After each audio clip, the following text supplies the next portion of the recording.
Assalamualaikum warahmatullahi wabarakatuh. Alhamdulillah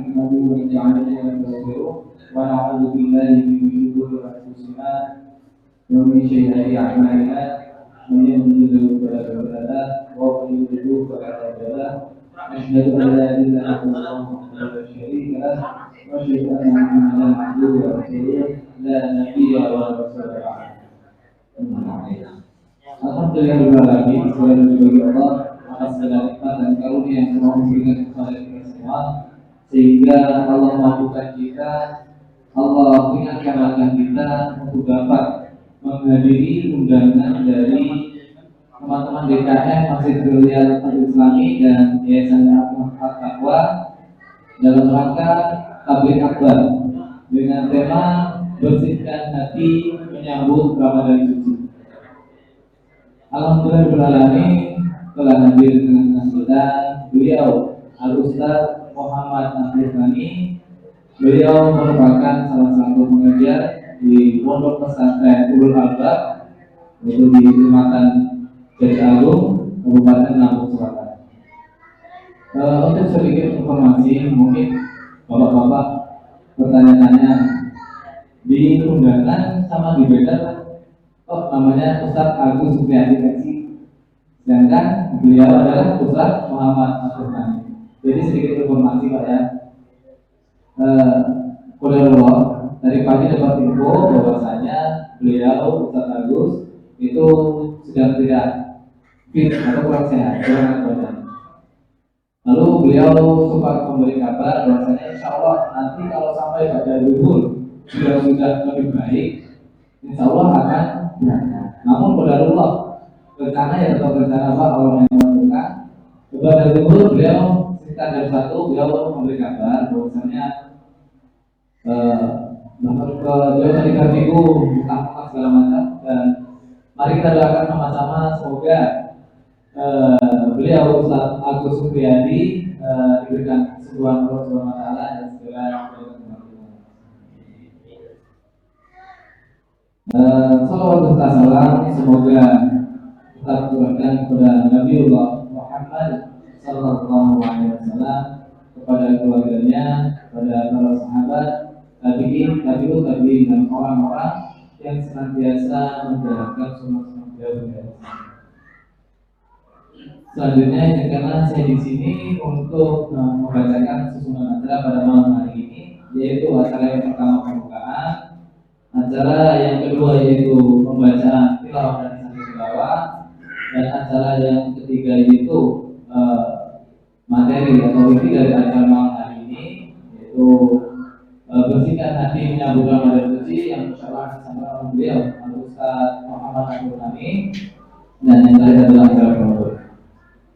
Untuk meningkat waktu, mari kita buka acara pada malam hari ini dengan membaca lafaz basmalah.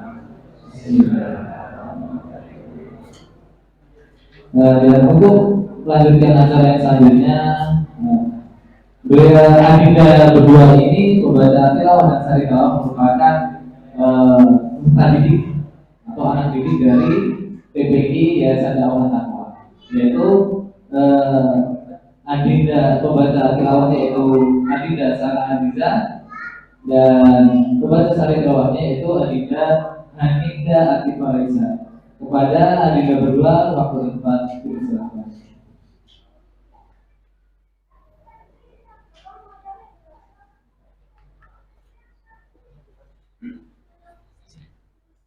Ini dipakai di dekat santai aja.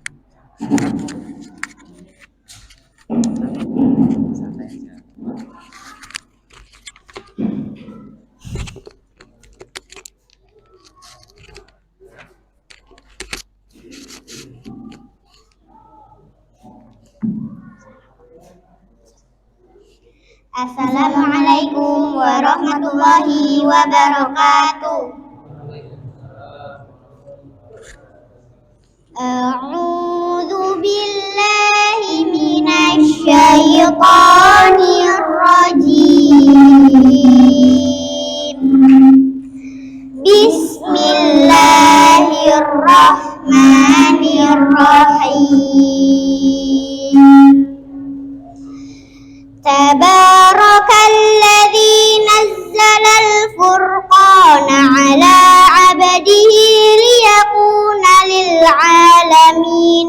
nadhira. Nama suci Allah yang telah menurunkan Furqan Al-Quran kepada hambanya Muhammad agar dia menjadi pemberi peringatan kepada seluruh alam jin dan manusia. Alladzi lahu mulkus samawati wal ardi wa lam yattakhidh waladan wa lam yakul lahu syarikun fil mulki wa khalaqa kulla syai'in faqaddarahu taqdira. Yang memiliki kerajaan langit dan bumi, tidak mempunyai anak, tidak ada sekutu baginya dalam kekuasaannya, dan dia menciptakan segala sesuatu, lalu menetapkan ukuran-ukurannya dengan tepat. Wattakhadhu min dunihi alihatan la yakhluquna syai'an wa hum yukhlaqun wa la yamlikuna li anfusihim darran wa la naf'an wa la yamlikuna mautan wa la hayatan wa la nusyura. Namun mereka mengambil Tuhan-Tuhan selain Dia untuk disembah, padahal mereka Tuhan-Tuhan itu tidak menciptakan apapun. Bahkan mereka sendiri diciptakan dan tidak kuasa untuk menolak bahaya terhadap dirinya dan tidak dapat mendatangkan manfaat serta tidak kuasa mematikan, menghidupkan dan tidak pula membangkitkan. وقال الذين كفروا إن هذا إلا إفك افتراه وأعانه عليه قوم آخرون فقد جاءوا ظلما وزورا. Dan orang-orang kafir berkata, Al-Quran ini tidak lain hanyalah kebohongan yang diada-adakan oleh dia Muhammad, dibantu oleh orang-orang lain. Sungguh, mereka telah berbuat zalim dan dusta yang besar. وقالوا أساطير الأولين اكتتبها فهي تملى عليه بكرة وأصيلا. Dan mereka berkata, itu hanya dongeng-dongeng orang-orang terdahulu yang diminta agar dituliskan, lalu dibacakanlah dongeng itu kepadanya setiap pagi dan petang. Qul anzalahu alladhi ya'lamu sirra fis samawati wal ard innahu kana ghafurar rahima. Katakanlah Muhammad, Al-Quran itu diturunkan oleh Allah yang mengetahui rahasia di langit dan di bumi. Sungguh, Dia Maha Pengampun, Maha Penyayang. Shadaqallahul azim. Wassalamualaikum warahmatullahi wabarakatuh.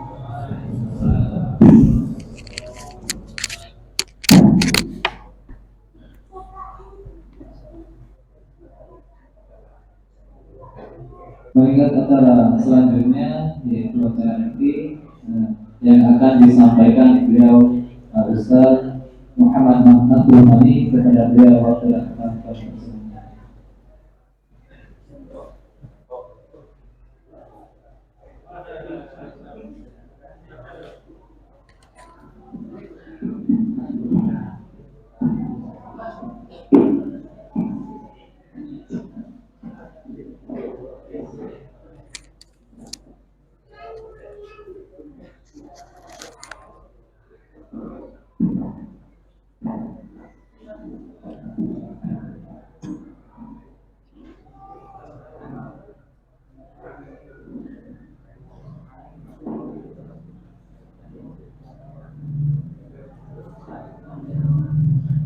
Bismillahirrahmanirrahim.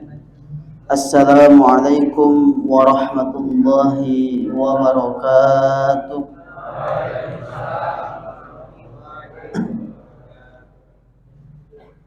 Innal hamdalillah nahmaduhu wa nasta'inuhu wa nastahdihi wa natubu wa na'udzu billahi min shururi anfusina wa min sayyiati a'malina man yahdihillahu fala mudilla lahu wa man yudlil fala hadiya lahu.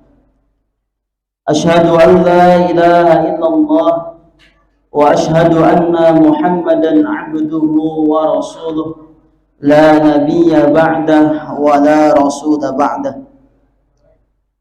يقول الله تبارك وتعالى في كتابه يا أيها الذين آمنوا اتقوا الله حق تقاته ولا تموتن إلا وأنتم مسلمون. وقال رسول الله صلى الله عليه وسلم اتق الله حيثما كنت وأتبع سيئة الحسنة تمحوها wa khaliqin nasa bi khuluqin hasanin. Amma ba'd. Bapak-bapak dan ibu-ibu jamaah yang insyaallah dimuliakan oleh Allah Subhanahu wa taala. Alhamdulillah kita bersyukur kepada Allah Subhanahu wa taala. Di malam hari ini Allah Subhanahu wa taala pertemukan kita yang mungkin kita tidak pernah berencana untuk bertemu, karena rencana awal panjenengan semua ingin bertemu dengan guru kita semua, Al-Ustaz Agus Supriyadi LC. Namun Allah Subhanahu wa taala yang menetapkan takdir, Allah punya rencana lain. Kita manusia hanya ikhtiar berencana, Allah lah yang menetapkan segala sesuatu yang terjadi pada hamba-hambanya. Allah, guru kita semua, Ustaz Agus Supriyadi, beliau sakit, yang seperti disampaikan oleh moderator tadi, beliau muntah-muntah dan beliau mengamanahkan kepada kami untuk menggantikan beliau. Dan insya Allah beliau menyampaikan sendiri, jika ada undangan lagi dari ikhwan Daya Murni ataupun Mulia Asri dan sekitar, beliau sanggup untuk datang kalau Allah mengizinkan. Ya, untuk bayar hutang kata beliau. Ya, karena hari ini kan gagal. Ya. Maka kita bersyukur kepada Allah Subhanahu wa taala dengan rencana Allah, dengan skenario Allah, Allah pertemukan kita dalam majelis yang mulia. Majelis yang mulia, majelis yang Allah berkahi di dalamnya. Majelis yang kata Rasulullah jannah. Bagian daripada taman di antara taman-taman surganya Allah Subhanahu wa taala. Dan insyaallah ketika kita niatkan ikhlas, kita niatkan datang ke masjid ini untuk mencari ridha Allah, kita datang ke masjid ini untuk mencari ilmu Allah, maka setiap langkah kita Allah hitung sebagai pahala. Selama kita duduk di majelis ini, para malaikat akan mendoakan kita. Mereka akan memohonkan ampunan kepada kita sampai majelis itu selesai. Maka ini sebuah nikmat besar yang Allah berikan kepada kita. Maka sebagai seorang hamba patut untuk kita bersyukur kepada Allah Subhanahu wa ta'ala. Bagaimana rasa syukur kita buktikan kepada Allah? Tentunya kita mengucapkan kalimat alhamdulillah, memuji Allah. Lisan kita jangan sampai kering daripada zikrullah, berzikir kepada Allah, memuji Allah Subhanahu wa ta'ala. Ya. Karena baginda Rasulullah SAW mengatakan seseorang hamba selalu berada dalam kebaikan ketika lisannya tidak pernah kering daripada berzikir kepada Allah Subhanahu wa ta'ala. Karena zikir ini simple, Pak, gitu kan. Simple. Kenapa simple? Zikir ini bisa sambil nyetir, Pak. Kita nyetir, astagfirullah, subhanallah, la ilaha illallah, Artinya tidak sekedar kita nyetir kemudian menuju sebuah tempat yang kita dapatkan, akan tetapi sembari kita nyetir menuju sebuah tempat, kemudian kita bersama zikir kepada Allah, jarak satu jam perjalanan dan kita berzikir full, berapa hal yang kita dapatkan dari Allah Subhanahu wa Ta'ala. Jangan ketika nyetir sambil begitu repot Pak. Neko sudah tabrakan matinya dalam keadaan sudah tabrakan matinya. Tapi kalau ketika kita berzikir kepada Allah, mendengarkan murotal begitu kan, sambil menyebut nama Allah Subhanahu wa Ta'ala, berkata masih dalam kecelakaan kita ada berzikir kepada Allah Subhanahu wa Ta'ala. Sallallahu alaihi wasallam kita haturkan kepada baginda besar kita Nabi Muhammad sallallahu alaihi wasallam. Kemudian para sahabat-sahabatnya, tabi'in dan orang-orang yang thiqah meniti sunnah langkah beliau hingga yaumil kiamah kelak. Mudah-mudahan kita termasuk orang-orang yang Allah berikan keistiqomahan untuk meneliti jalan sunnah baginda Rasulullah hingga ajal menjemput kita. Maka kita berdoa. Kenapa kita berdoa agar Allah berikan keistiqomahan? Hari ini kita hidup di akhir zaman, di mana fitnah terjadi bukan hanya ada ataupun sudah berada di sekitar kita. Fitnah itu terjadi. Maka Rasulullah pernah mengatakan nanti di akhir zaman, saking fitnah itu merajalela di sekitar umatku, nanti ada seorang mukmin asbaha mu'minan amsaka firon. Paginya dia beriman, subuhnya dia sholat subuh, amsaka firon. Sore harinya dia kafir. Amsa mu'minan wa asbaha kafiron. Di pagi harinya dia, di sore harinya dia beriman, di pagi harinya dia kufur kepada Allah Subhanahu wa Ta'ala. Maka kita berdoa kepada Allah supaya Allah memberikan keistiqomahan kepada kita untuk selalu berada di jalan sunnah baginda Rasulullah sallallahu alaihi wasallam. Jemaah insyaallah dimuliakan Allah Subhanahu wa Ta'ala. Sebuah karunia besar ketika seorang hamba diberikan izin oleh Allah untuk apa? Bertemu dengan syahrul Ramadan. Syahrul Ramadan. Bahkan Rasulullah SAW ketika akan masuk bulan Ramadan, beliau mengatakan, laqad jaa syahrul Ramadan, syahrun mubarakun. Akan telah datang kepada kalian bulan Ramadan yang mana syahrun mubarakun, bulan yang penuh dengan keberkahan dari Allah Subhanahu wa Ta'ala. Kenapa bulan Ramadan menjadi bulan yang mubarak? Sebab di bulan Ramadan Allah Subhanahu wa Ta'ala melipat gandakan seluruh amal-amal kebaikan yang dilakukan oleh seorang hamba. Dan Allah Subhanahu wa Ta'ala memberikan kemudahan kepada setiap hambanya untuk melakukan ibadah sholih. Dan Allah Subhanahu wa Ta'ala membelenggu syayatin, membelenggu syaitan. Ustaz, kenapa ketika Ramadan kok masih ada yang bermaksiat? Kalau candaan asatidzah kita itu, sesama syaitan tidak perlu digoda lagi. Ibadah tidak perlu digoda, sudah maksiat sendiri. Artinya apa? Syaitan Allah belenggu, tapi nafsu kita tidak pernah Allah belenggu. Sedangkan nafsu, kata Allah Subhanahu wa Ta'ala, inna nafsa, sesungguhnya hawa nafsu la ammaratum bisu, itu mengarahkan seseorang kepada perbuatan buruk. Ya. Jemaah yang dimuliakan oleh Allah Subhanahu wa Ta'ala. Ya. Ketika datang bulan Ramadan, itu menandakan Allah memberikan kepada kita izin untuk memperbanyak ibadah sholih.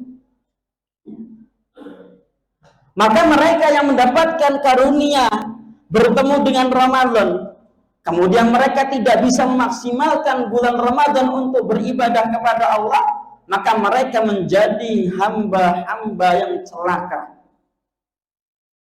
Rasulullah pernah mengatakan syaqiyun abdun, celaka seorang hamba, kata Rasulullah. Siapa mereka yang celaka? Salah satunya adalah adrakahur Ramadan au dakhalahur Ramadan wa lam yughfar lahu. Mereka diberikan izin oleh Allah bertemu dengan syahrul mubarak, bertemu dengan bulan Ramadan, wa lam yughfar lahu. Akan tetapi bulan yang penuh dengan keberkahan, di mana Allah menurunkan maghfirahnya kepada setiap hambanya. Allah memudahkan hambanya untuk beribadah, beramal soleh, tapi walam yughfar lahu, mereka belum diampuni dosanya oleh Allah subhanahu. Maka kita sebagai seorang hamba perlu ketika masuk bulan Ramadan natazawwad. Apa natazawwad? Kita berbekal. Orang yang akan pergi safar pun perlu berbekal. Maka kalau kita membaca sirah para sahabat, membaca bagaimana kisah para tabi'in, tabi'ut dan orang-orang soleh terdahulu, mereka ketika ingin masuk bulan Ramadan, mereka betul-betul menyiapkan jasmani mereka dan rohani mereka. Kenapa? Karena ibadah puasa tidak hanya sekedar memerlukan rohani yang bersih, tidak sekedar memerlukan jasmani yang sehat. Memerlukan apa? Jasmani yang sehat dan rohani yang bersih. Ya. Karena hari ini banyak jamaah yang dimuliakan oleh Allah Subhanahu wa taala, secara fisik, secara jasmani masih bugar. Masih bugar. Tapi apa? Rohaninya masih kotor. Sehingga apa? Datang Ramadan, yang lain puasa pagi-pagi ngopi depan rumah. Gitu. Ini kan permasalahannya bukan di jasmaninya, akan tetapi di rohaninya. Dan juga banyak mereka yang rohaninya bersih, mereka sudah ingin berpuasa di bulan Ramadan, datang Ramadan masuk rumah sakit. Akhirnya mereka juga tidak bisa melaksanakan puasa. Maka disinilah dikatakan berpuasa perlu atau memerlukan jasmani yang sehat dan rohani yang bersih. Jamaah yang dimuliakan oleh Allah Subhanahu wa taala. Maka kita juga berdoa kepada Allah supaya apa? Allah memberikan taufik kepada kita supaya kita mudah melakukan ibadah kepada Allah Subhanahu wa taala. Syekh Abdul Muhsin Al-Qasimi pernah mengatakan, beliau mengatakan, inna min sa'adatil abdi, sesungguhnya antara bentuk atau di antara kebahagiaan seseorang, keberuntungan seseorang adalah an yuwafiqahu bi ta'atillah. Ketika Allah memberikan taufik kepada dirinya untuk melakukan ketaatan kepada Allah Subhanahu wa taala. Kenapa kita perlu minta taufik kepada Allah? Sebab untuk melakukan sebuah kebaikan tidak cukup hanya kita mengetahui itu sebuah kebaikan. Contoh, untuk melakukan ibadah puasa tidaklah cukup hanya sekedar kita mengetahui kalau puasa itu sebuah kewajiban dari Allah Subhanahu wa taala. Akan tetapi perlu taufik, bimbingan dari Allah Subhanahu wa taala, gerakan yang Allah berikan kepada kita supaya kita mau melakukan ibadah puasa. Ya, maka jamaah yang dimuliakan oleh Allah Subhanahu wa taala, maka sebuah karunia besar ketika seseorang diberikan taufik dan kemudahan secara jasmani untuk melakukan ibadah kepada Allah Subhanahu wa taala, wabil khusus melakukan ibadah di bulan Ramadan. Jamaah yang dimuliakan oleh Allah Subhanahu wa taala, bahwasanya Ramadan merupakan fursatun azimatun, sebuah kesempatan yang agung yang Allah berikan kepada hamba-hambanya li istighlali naharihi bisyam wal ilmi wat ta'lim, adalah merupakan sebuah kesempatan yang mulia yang Allah berikan kepada hamba-hambanya untuk apa? Li istighlali, menyibukkan dirinya, naharihi bisyam, di siang harinya disibukkan dengan puasa, wal ilmi, dan ilmu, wat ta'lim, dan belajar atau mengajarkan, walailihi bi'it'ami was salati wad du'a, dan malamnya disibukkan dengan makan, ya, bukan berarti kemudian kita harus sibuk dengan makan begitu Pak. Ada pempek kita makan, bakwan kita makan, pisang goreng kita makan, bukan begitu. Artinya kesempatan untuk kita makan begitu.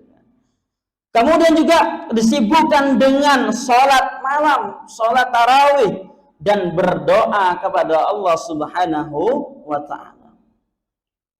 Dan barang siapa yang harinya, yang hari ini seperti hari kemarin, maghbunun. Apa maghbunun? Mereka menjadi orang-orang yang merugi. Merugi.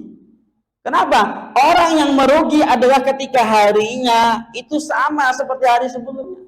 Karena apa? Seorang hamba perlu punya goal setting, cita-cita yang mulia. Maka ketika Rasulullah mengatakan, wa idza sa'altal jannah fas'alil firdaus. Kalau kamu minta surga kepada Allah, minta surga firdaus. Jangan minta surga yang paling bawah. Kalau nggak dapat surga paling bawah, neraka yang kita dapatkan begitu kan. Tapi kalau kita minta surga firdaus, Allah nggak kasih firdaus, dapat kita yang bawahnya satu level, nggak dapat lagi level bawahnya satu level lagi, gitu kan. Maka kalau cita-cita kamu, cita-citanya mau jadi apa? Cita-cita saya cukup jadi tukang gorengan begitu kan. Tapi kalau tukang gorengannya sukses, punya gerobak 2000 satu kecamatan, nggak apa-apa gitu kan. Artinya sekedar jadi tukang gorengan, cuma sekedar menjadi pembantu tukang gorengan dan sebagainya. Itu jangan sampai cita-cita kita hanya sampai situ. Karena Imam Asy-Syafi'i mengatakan himmatil muluk. Cita-cita saya cita-cita para raja. Jadi kalau bercita-cita, cita-cita yang paling tinggi.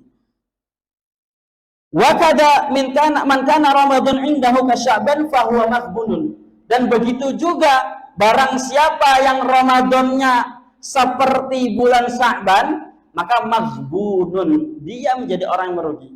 Artinya apa? Ketika datang Ramadan, kemudian ibadahnya sama ketika di Ramadan seperti ibadah di bulan Sya'ban. Ketika Ramadannya sama, ibadah sholatnya sama seperti sholat di bulan Sya'ban, maka dia maghbun, merugi. Maka jangan jadikan puasa, Ustadz, saya mau taklim capek, lapar begitu. Jangan. Justru ketika Ramadan, para salaf memporsir diri mereka untuk melakukan ketaatan kepada Allah Subhanahu wa ta'ala. Maka jamaah yang dimuliakan oleh Allah Subhanahu wa ta'ala, bekal kita, di antara bekal yang perlu kita siapkan ketika datang bulan Ramadan atau akan datang bulan Ramadan adalah yang pertama ilmu. Kenapa kita perlu ilmu? Sebab seorang ketika melakukan sebuah amalan tanpa ilmu, maka tidak akan diterima oleh Allah Subhanahu wa ta'ala. Kenapa? Dua syarat amal ibadah seseorang diterima oleh Allah Subhanahu wa ta'ala. Yang pertama adalah ikhlas lillahi ta'ala. Adalah ketika dia melakukan ibadah betul-betul ibtigha'i wajhillah, ibtigha'i mardhatillah. Betul-betul mengharapkan wajahnya Allah, mengharapkan ridhonya Allah Subhanahu wa ta'ala. Yang kedua adalah apa? Ittiba'u sunnah, mengikuti sunnahnya baginda Rasulullah sallallahu alaihi wasallam. Dan mengikuti sunnah tentunya adalah mereka orang-orang yang berilmu.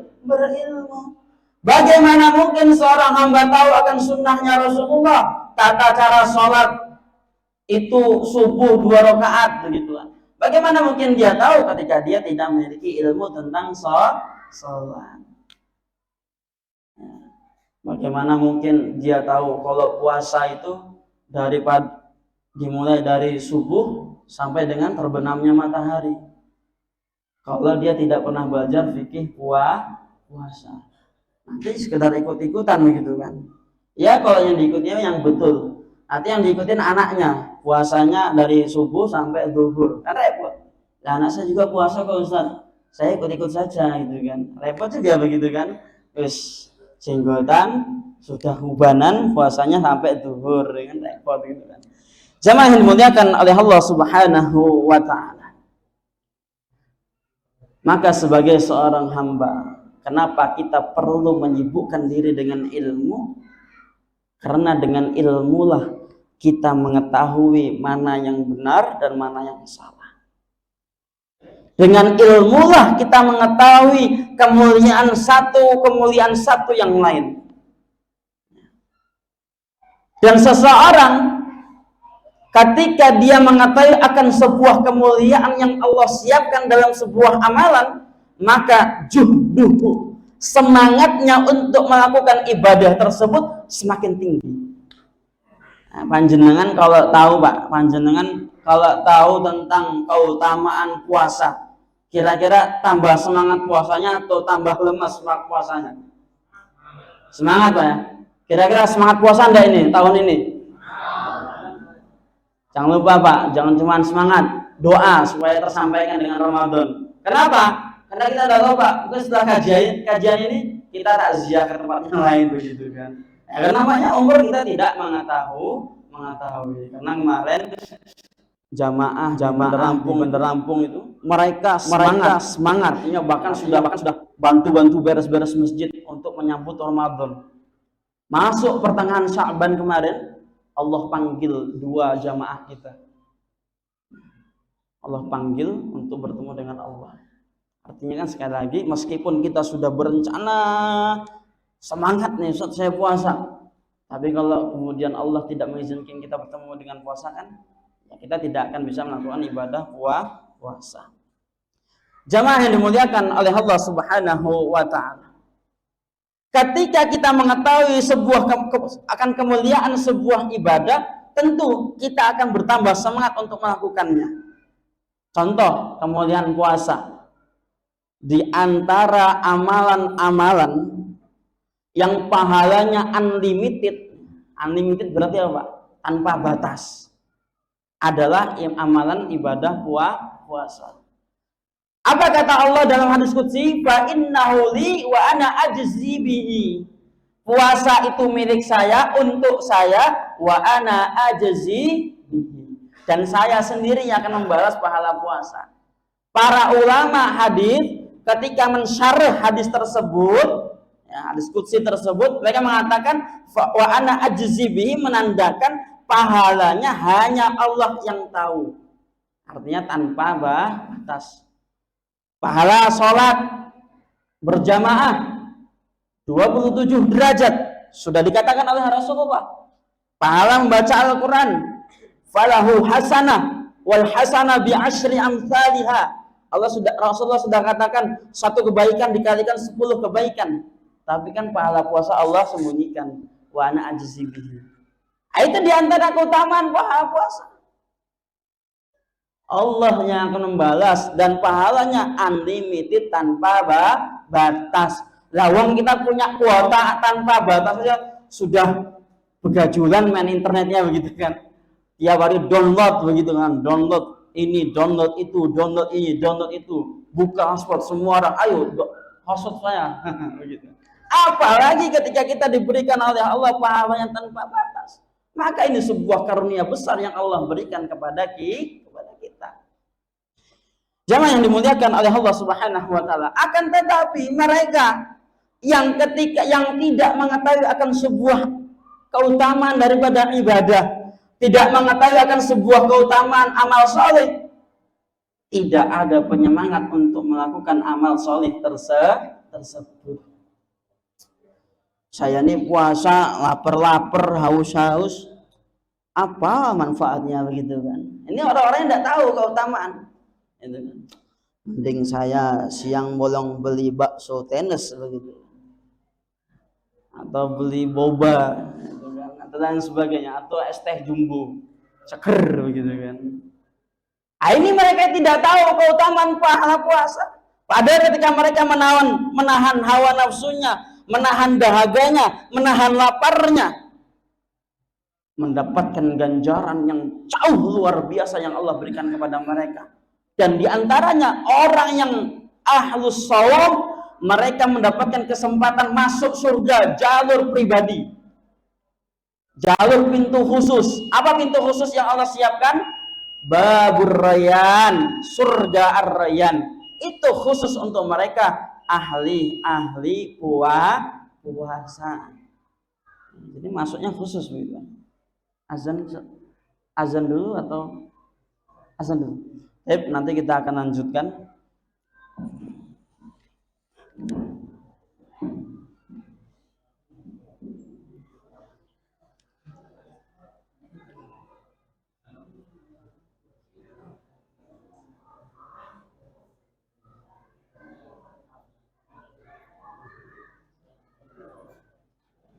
Bismillah.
Berapa waktu lagi nih setelah ini?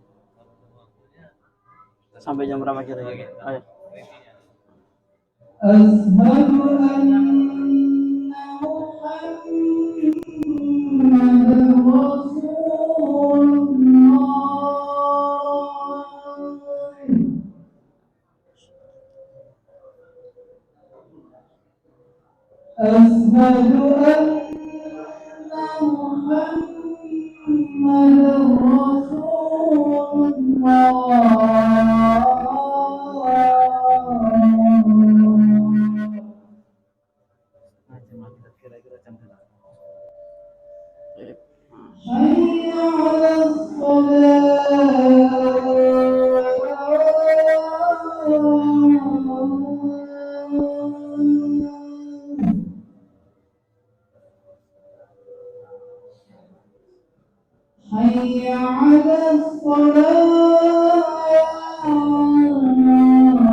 Jadi setelah ini setelah kita lanjutkan kajiannya sampai selesai.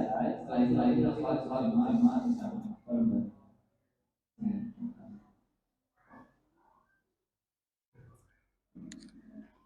Allahumma salli ala Muhammad wa ala ali Muhammad kama sallaita ala Ibrahim wa ala ali Ibrahim innaka Hamidum Majid. Jamaah yang insyaallah dimuliakan oleh Allah Subhanahu wa taala. Seorang mukmin ketika melakukan sebuah ibadah tanpa ilmu, maka ada sebuah nasihat mulia daripada Umar bin Abdul Aziz. Beliau mengatakan, "Man 'abadallah bighairi ilmin." Barang siapa yang beribadah kepada Allah, melakukan ibadah kepada Allah, ketaatan kepada Allah, bighairi ilmin, tanpa ilmu, kana ma yufsidu aktsara mimma yuslih, maka dia akan membuat banyak kerusakan daripada kemaslahatan. Maka disitulah pentingnya sebuah ilmu. Nek panjenengan nikah saja, nikah tanpa ilmu itu gimana Pak? Repot toh?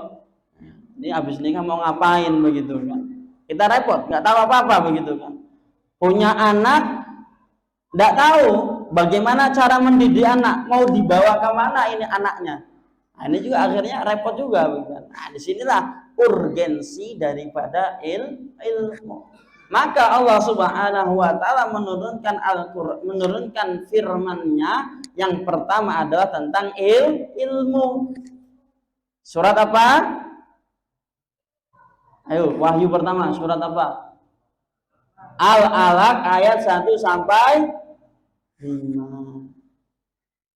Insyaallah semua sudah hafal gitu kan. Kecuali yang belum hafal gitu kan. Ini Bapak yang kuat ini, Pak. Jamaah yang dimuliakan oleh Allah Subhanahu wa taala. Kemudian bekal yang kedua setelah ilmu, perbanyak istighfar dan bertaubat kepada Allah Subhanahu wa taala. Kenapa? Ketika seorang mukmin memasuki bulan Ramadan, kemudian dia belum berusaha untuk beristighfar dan bertaubat kepada Allah Subhanahu wa taala, maka keburukan-keburukan yang dia lakukan sebelum datangnya bulan Ramadan itu dapat menjadi perusak, pengganggu dia untuk bisa melakukan ibadah amal soleh. Maka penting ini untuk kita sebelum masuk Ramadan perbanyak istighfar. Ustaz, istighfar kan hanya ketika kita lakukan dosa. Kalau nggak lakukan dosa, nggak perlu istighfar. Oh, salah. Kenapa? Istighfar itu bukan sekedar sebuah pengakuan seorang hamba ketika dia melakukan sebuah dosa. Allah Subhanahu wa taala berfirman, "Faqultu astaghfiru rabbakum innahu kana ghaffara yursilis samaa'a 'alaikum midrara wa yumditkum bi amwali wa banina wa yaj'al lakum jannati wa yaj'al lakum anhara." Ternyata istighfar itu solusi yang Allah solusi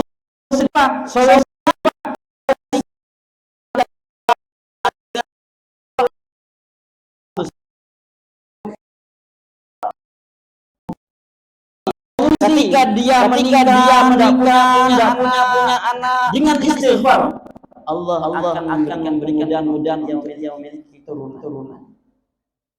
Solusi ketika dia mendapatkan kesulitan dalam kehidupannya dengan istighfar, Allah akan mempermudah urusannya.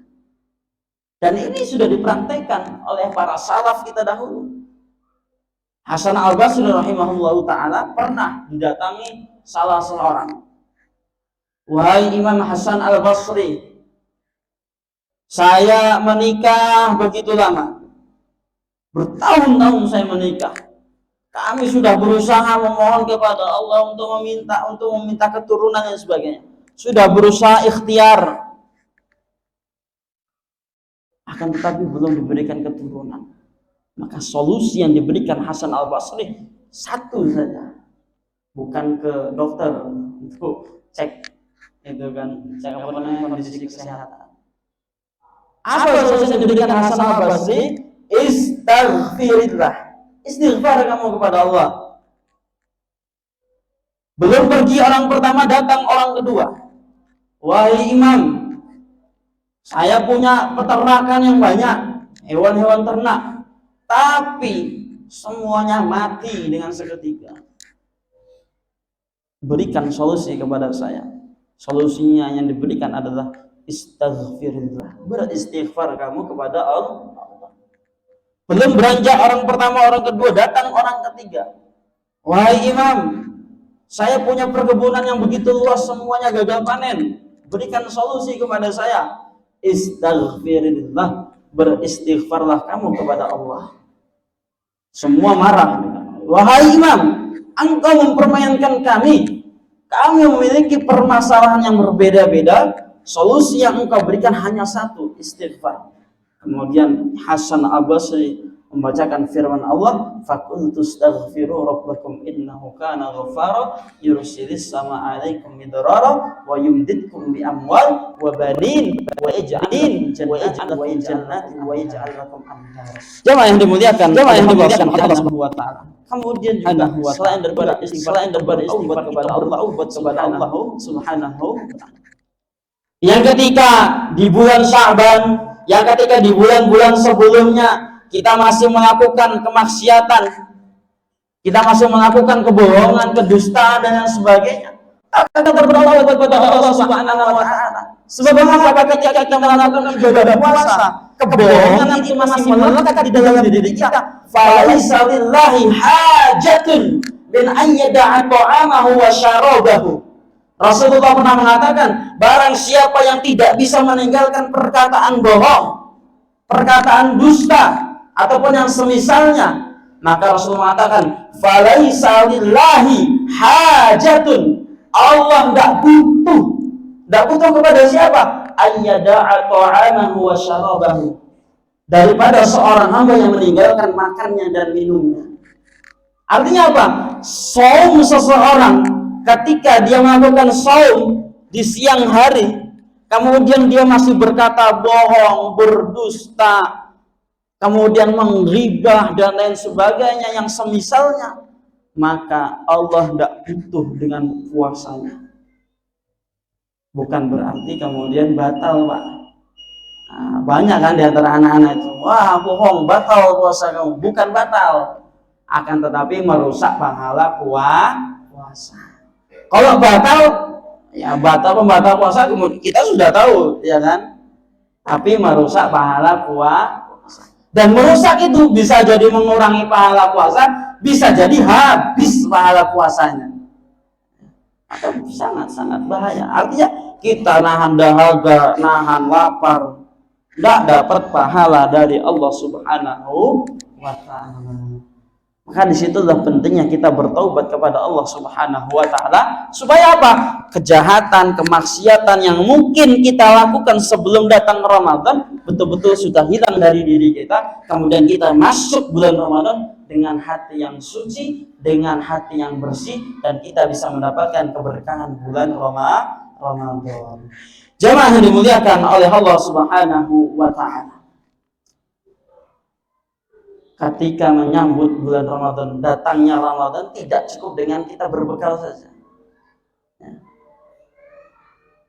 Di antara yang perlu kita ketahui sebelum datangnya bulan Ramadan adalah tentang amalan apa saja yang kemudian Allah Subhanahu wa taala dan Rasulnya anjurkan untuk kita lakukan di bulan Ramadan. Di antara amal solih, al-a'malu sholihah fi Ramadan, yang pertama adalah tentunya berpuasa di bulan Ramadan. Kira-kira Pak, kapan Allah mensyariatkan saum Ramadan? Ada yang tahu? Ada yang tahu Pak? Syariat saum Ramadan itu dimulai pada tahun setelah Allah memindahkan kiblat kita yang awalnya dari Baitul Maqdis ke Ka'bah, yaitu pada tahun 2 Hijriah, 2 tahun Hijriah, ataupun 2 tahun setelah Rasulullah hijrah. Nah, kalau kita membahas tentang Baitul Maqdis Pak, kita main masuk Ramadan, jangan lupa selipkan doa untuk saudara-saudara kita yang ada di Palestina. Kabar terbaru kemarin, ketika bantuan masuk lewat Rafah itu perbatasan antara Mesir dan Palestina, ada sebuah insiden kejadian yang kita kenal dengan tepung berdarah, yaitu di daerah daerah Ar-Rasyid. Itu ketika pengungsi Palestina ingin mengambil bantuan makanan dan sebagainya, Zionis Israel dengan sengaja menyerang mereka yang berusaha mengambil bantuan, hingga akhirnya sekitar 100 lebih mereka syahid dan ribuan orang terluka karena kejadian tersebut. Maka kita berdoa, kita mau makan mudah, ada jeruk, ada apel, ada anggur dan sebagainya. Mereka boro-boro makan jeruk, anggur dan sebagainya. Pengen makan tepung ataupun nasi yang mungkin itu pun sudah sulit. Bahkan beberapa waktu yang lalu kita melihat video itu kan, anak-anak minum dari tempat-tempat genangan bekas hujan di bawah, dan sangat menyedihkan. Maka kita selalu berdoa untuk saudara-saudara kita yang ada di Palestina. Jemaah yang dimuliakan oleh Allah Subhanahu wa taala, puasa Allah syariatkan pertama kali adalah tahun 2 Hijriah. Maka Rasulullah selama hidup beliau melakukan ibadah saum Ramadan sebanyak 9 kali. Karena beliau wafat pada tahun 11 Hijriah. Ya enggak Pak? Betul nih, ini apa saya yang salah nih, kok diem-diem saja nih? Ya. Syariat puasa 2 Hijriah, kemudian Rasulullah wafat 11 Hijriah. 9 kali beliau melaksanakan ibadah puasa Ramadan. Jamaah yang dimuliakan oleh Allah Subhanahu wa taala, dan tentunya ibadah puasa kita sudah banyak mengetahui. Selain daripada Allah membalas dengan pahala yang unlimited, Rasulullah mengatakan juga nanti di yaumil qiyamah Al-Qur'an, kemudian puasa akan datang sebagai apa? Syafi'an, sebagai penolong bagi mereka yang ketika di dunia membaca Al-Quran, bagi mereka yang di dunia menahan dahaga, menahan lapar, menahan hawa nafsunya, artinya dia melakukan ibadah puasa. Ya.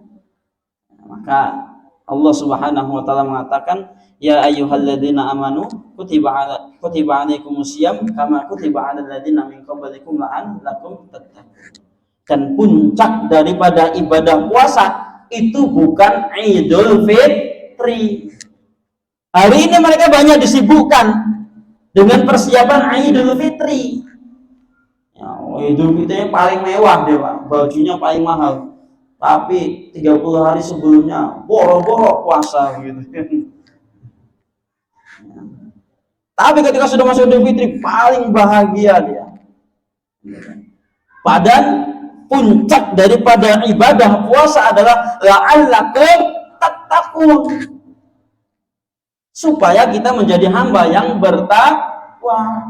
Dan Rasulullah mengatakan laisal dan ada sebuah qaul, saya lupa ini perkataan Rasulullah atau perkataan salaf, saya lupa. Laisal liman labisal jadi walakinnal taqwa tazid. Bukan jatah mereka hari itu bagi mereka yang labisal jadid, pakai baju baru, ya, sendal baru, peci baru dan sebagainya. Walakinal id, akan tetapi hari id itu adalah sebuah kebahagiaan bagi siapa? Liman ittaqa tazid, bagi mereka yang ketakwaannya bertambah.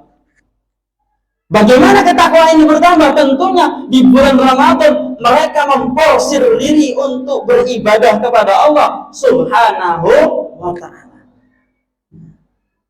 Kalau sudah masuk 10 hari di akhir Ramadan, sunnahnya itu kan i'tikaf di masjid, tapi lebih banyak i'tikaf di mall gitu kan. Gitu Pak, betul enggak Pak ini kira-kira? I'tikafnya di mall, di pasar ini banyak gitu kan. Juga banyak di antara kita, wah ini Ustaz ketika diajak i'tikaf, waduh saya mau i'tikaf ini, banyak nih yang beli pakaian yang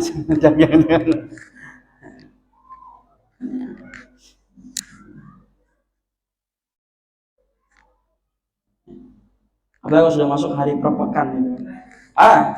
Masuk pasar itu bingung kita mau keluar itu gimana itu kan. Penuh dengan manusia, udah kayak acara demo gitu. Acara yang dimuliakan oleh Allah Subhanahu wa ta'ala.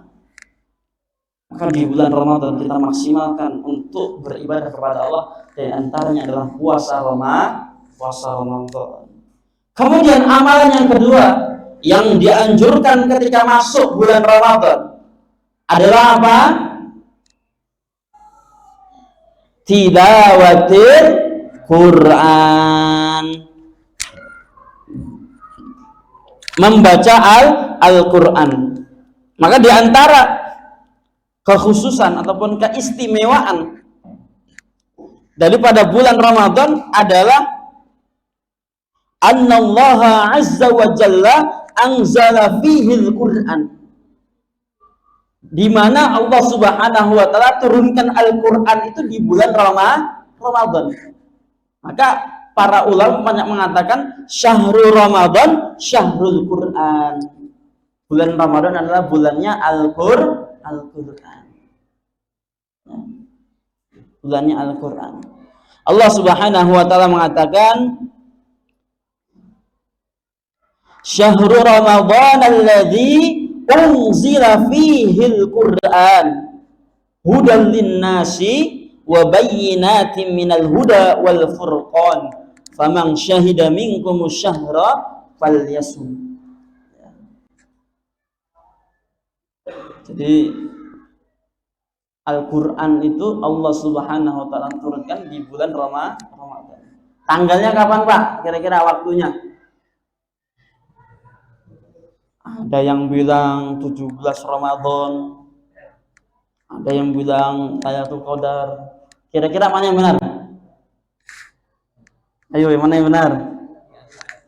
Di antara itu? Enggak, di antara itu Pak, semuanya betul. Kalau di antara itu, enggak ada tuh di antara itu. Yang benar adalah Al-Quran turun di tanggal 17 Ramadan dan juga di malam Lailatul Qadar. Loh Ustaz kan beda, 17 Ramadan, 17. Itu Qadar 10 akhir daripada Ramadan. Memang beda. Al-Quran Allah turunkan itu ada 2 fase. Pertama jumlatan secara keseluruhan 30 juz langsung turun. Dari mana? Dari langit ke Baitul Izzah. Dari sisinya Allah Subhanahu wa ta'ala ke Baitul Izzah. Kapan itu? Di malam Lailatul Qadar. Yang kedua adalah secara berangsur-angsur. Kapan itu? Diawali pada tanggal 17 Ramadan. Maka semuanya betul itu Pak, yang berpendapat 17 Ramadan, berpendapat malam Qadar, semuanya betul. Ini pendapatnya Ibnu Abbas radhiyallahu anhu, yang mana pendapat ini dinukil oleh beliau Imam Ibnu Katsir dalam tafsirnya Quranul Azim. Ya, saya dulu ketika nyantri juga agak kolot gitu. Enggak, mana ada turun 17 Ramadan. Ada tuh Qadar. Tapi setelah kesini kita banyak buka buku tafsir, oh ternyata kekolotan kita dulu salah begitu kan. Inilah pentingnya ilmu. Ya, ini emang ilmu ini kunci dari segala hal begitu kan. Dan kita perlu mengetahui kullu ma yata'allaqu bil Qur'an fahuwa khairun. Segala sesuatu yang ada kaitannya dengan Al-Qur'an semua menjadi mulia, menjadi istimewa. Malaikat Jibril, perantara Allah menurunkan Al-Qur'an kepada Rasulullah, menjadi malaikat yang mulia di antara malaikat yang lain. Bulan Ramadan di mana Al-Qur'an diturunkan, maka menjadi sayyidus suhur, tuannya bulan yang mulia di antara bulan-bulan yang ada. Dan Rasulullah Muhammad adalah hamba yang Allah berikan Al-Qur'an kepadanya, menjadi sayyidul anbiya'i wal mursalin, tuannya para nabi dan para rasul. Dan bahkan mereka yang membaca Al-Qur'an, menghafal Al-Qur'an, mengajarkan Al-Qur'an, mereka menjadi mulia di sisinya Allah Subhanahu wa ta'ala. Ahadul Qur'an ahdullah wa khasatuhu. Orang yang paham dengan Al-Qur'an, maka mereka menjadi keluarganya Allah Subhanahu wa ta'ala, dan orang yang dikhususkan oleh Allah Subhanahu wa ta'ala. Dalam sabda Rasul yang lain, man ta'allama al-Qur'an, khairukum man ta'allama al-Qur'an wa 'allamahu. Sebaik-baik kalian adalah man ta'allama al-Qur'an, belajar Al-Qur'an, wa 'allamahu, dan mengajarkan Al-Qur'an. Itu semua menjadi baik, Pak. Maka di bulan Ramadan, jadikan motivasi kita untuk bagaimana menghiasi Ramadan di malam hari ataupun di hari-hari Ramadan dengan tilawatil Quran, membaca Al-Quran. Tahun kemarin Pak, yang belum khatam, ada enggak kira-kira? Ustaz, izin aku ngomong Ustaz. Banyak, ada yang bilang banyak ini. Untung saya enggak tahu orang yang mana begitu kan. Imam Asy-Syafi'i rahimahullah ta'ala, beliau ketika Ramadan 60 kali khatam Al-Quran. Gimana caranya Ustaz? Wajar, beliau hafal Quran sejak umur 7 tahun. 7 tahun hafal Quran, 10 tahun beliau hafal kitab hadis Al-Muwatta, ya, punyanya Imam Malik. Beliau orang Arab begitu kan, artinya lebih mudah untuk mengucapkan Al-Quran, membaca Al-Quran dan sebagainya. Dan beliau salah satu imam yang hafalannya diakui kekuatan hafalannya begitu.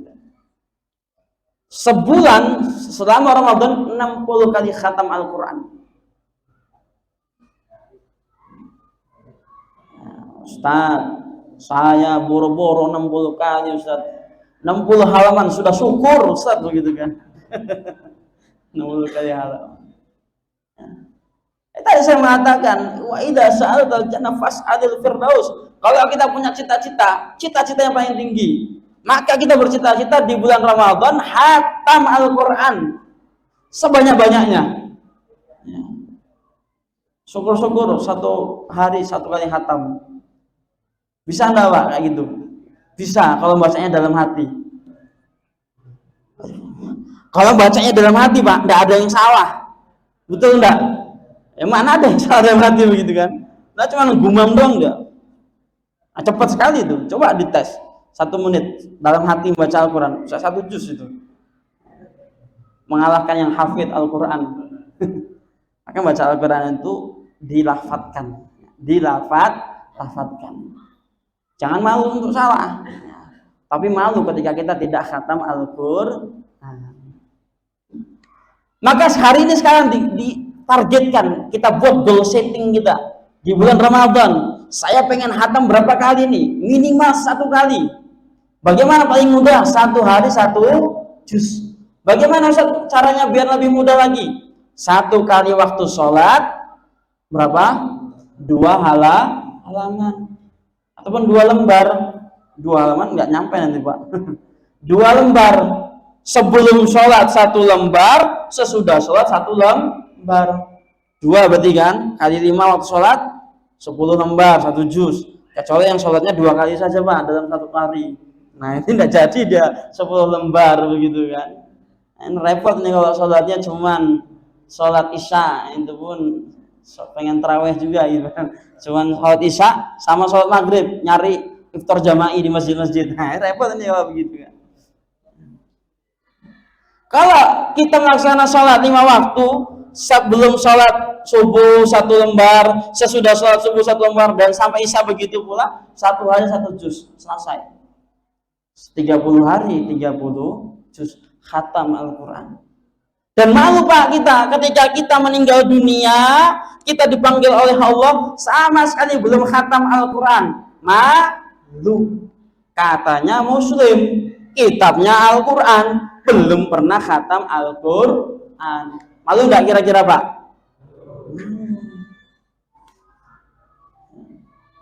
Maka paling tidak, kalau Ramadan sebelumnya kita belum pernah khatam Al-Quran, targetkan Ramadan ini Ramadan terbaik saya. Bisa jadi Ramadan selanjutnya kita tidak hidup lagi. Jangankan Ramadan selanjutnya, Ramadan besok pun belum tentu kita masih hidup. Maka jadikan Ramadan ini terbaik dengan kita mengkhatamkan Al-Quran.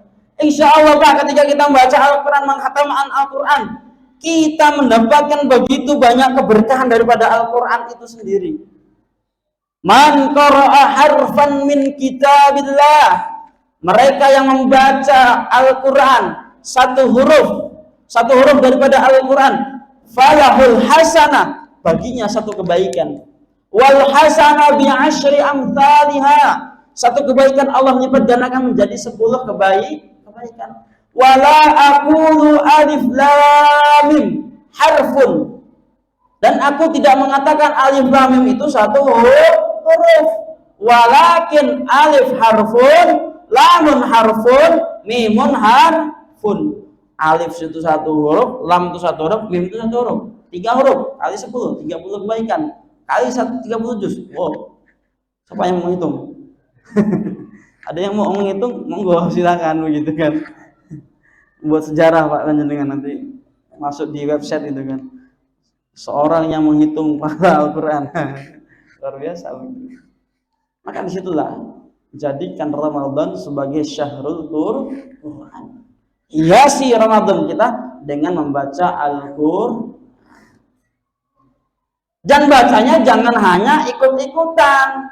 Ada yang tadarus malam, tadarusan.